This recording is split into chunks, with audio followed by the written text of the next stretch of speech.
அனைத்து உரிமை குரல் நண்பர்களுக்கும் வணக்கம். நாம் தமிழர் கட்சியின் நிர்வாகிகள் மற்றும் அண்ணன் சீமான் அவர்களின் பாசத்திற்கு மிகவும் நன்றி அப்படின்னு விஜய் சொல்லியிருக்காரு. இதுக்கு பின்னணியில் என்ன இருக்கு அப்படின்றத வீடியோல பார்க்க போறோம், வாங்க பார்க்கலாம். நாம் தமிழர் கட்சியுடைய நிர்வாகிகளும் அண்ணன் சீமான் அவர்களும் பாத்தீங்கன்னா விஜயோடைய பிறந்தநாள் அன்று தனிப்பட்ட முறையில் அலைபேசி வாயிலாகவும் அதற்கு பிறகு ட்விட்டரின் பக்கத்திலையும் பாத்தீங்கன்னா விஜயோடைய பிறந்தநாளுக்கு வாழ்த்து சொல்லியிருந்தாங்க.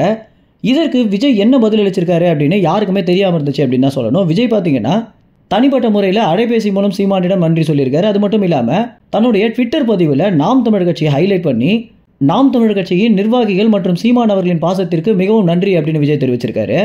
இதில் நம்ம அனைவருமே உத்து கவனிக்க வேண்டிய ஒரு விஷயம் என்ன அப்படின்னா, நடிகர் ரஜினிகாந்த் மற்றும் திமுக கட்சியின் தலைவராக இருக்கக்கூடிய ஸ்டாலினும் பார்த்தீங்கன்னா விஜய்க்கு வாழ்த்தே சொல்லலை அப்படின்றது தெரிய வந்திருக்கு. திமுக கட்சி விஜய்க்கு ஆதரவு தெரிவிக்காம இருக்கிறதுக்கு பல்வேறு காரணங்கள் இருந்தாலும் ரஜினியை வாழ்த்து சொல்லல அப்படின்ற ஒரு கேள்விதான் அனைவர் இடத்துலயுமே எழுந்திருக்கு.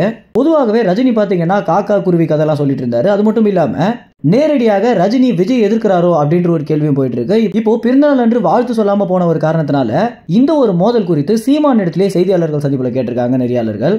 இதற்கு சீமான் என்ன சொல்லியிருக்காங்க அப்படின்னா, உங்களுக்கு தனிப்பட்ட முறையில் என்ன பிரச்சனையாக வேணாலும் இருக்கலாம், ஆனா விஜய் அரசியல் கட்சி ஆரம்பிச்ச ஒரே காரணத்தினாலதான் பாஜக மற்றும் திமுக விஜய்க்கு பிறந்தநாள் வாழ்த்து கூட தெரிவிக்காம இருந்திருக்காங்க. ஏன்னா இதற்கு முந்தைய எல்லா பிறந்தநாளுக்குமே வாழ்த்து தெரிவிச்சிருக்காங்க அப்படின்றத சீமான் சொல்லியிருக்காரு.